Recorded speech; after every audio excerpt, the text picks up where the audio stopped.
वलादियात ज़बहा फलमूरियात क़दहा फलमुगीरात सुबहा फ़अथरन बिही नक़ा फ़वसतन बिही जमा इन्नल इंसान लिरब्बिही लकनूद व इन्नहु अला ज़ालिका लशहीद व इन्नहु लिहुब्बिल खैर लशदीद।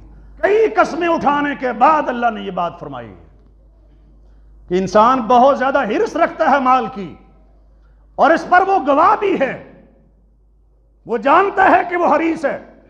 ये कस्में क्यों उठाई? बाद मुफस्सिरीन लिखा है इसलिए कि ये घोड़े जिनका मालिक इनका खालिक नहीं होता, घोड़ों का जो मालिक होता है वो इनको पैदा करने वाला नहीं होता, और जिनको दाना पानी और चारा डालता है वो ज़ाहरी तौर पर दे रहा होता है, असल राज़िक अल्लाह होता है।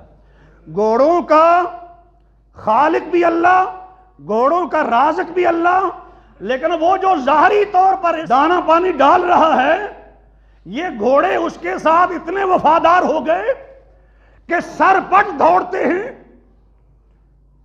सांस फूले होते हैं फिर भी भाग रहे होते हैं, गुमसान का रन पड़ता है, लश्कर के अंदर कूद पड़ते हैं, बाजी लगा देते हैं, पत्थरों पर अपने सुम मार के चिंगारियां निकालते हैं, हाँफते हुए भागते हैं, अपनी जान की परवाह नहीं करते हैं। उसके लिए जो इनका खालिक भी नहीं है, इनका राज़िक भी नहीं है। और बंदे, अल्लाह तो तेरा खालिक भी है, राज़िक भी है, तुझे क्या हो गया है?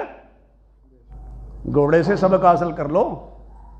जो समझता है कि मेरे मालिक का हुक्म है, वो नहीं देखता तीर आ रहे हैं, तलवारें चल रही हैं, क्या होगा, वो बस गर्दो गुबार उड़ाते हुए फ़अथरन बिही नक़ा फ़वसतन बिही जमा।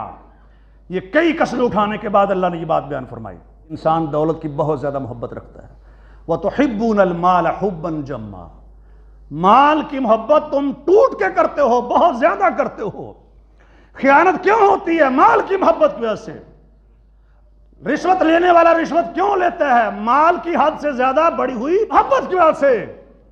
बेटा अपनी मां को क्यों कत्ल कर देता है? माल की मोहब्बत की वजह से। बाप से क्यों उलझता है? भाइयों से क्यों उलझता है? कि पैसे क्यों हड़प करता है? मस्जिद के पैसों से हाउसिंग स्कीम क्यों चलाता है? माल की हद से बढ़ी हुई मोहब्बत की वजह से।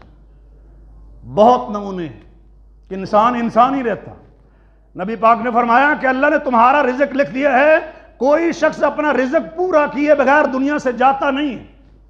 फअजमिलू फित तलब, रिज़्क हासिल करने में उम्दगी इख्तियार किया करो, यानी शरी ज़ाब्ते ख्याल में रखा करो, हलाल और हराम की परवाह किया करो। ये नहीं कि बस पैसा आना चाहिए, नहीं मरोगे जब तक पूरा नहीं हो जाएगा रिज़्क। ये तो अल्लाह के रसूल ने फरमाते हैं, और अल्लाह के रसूल वही से बोलते हैं।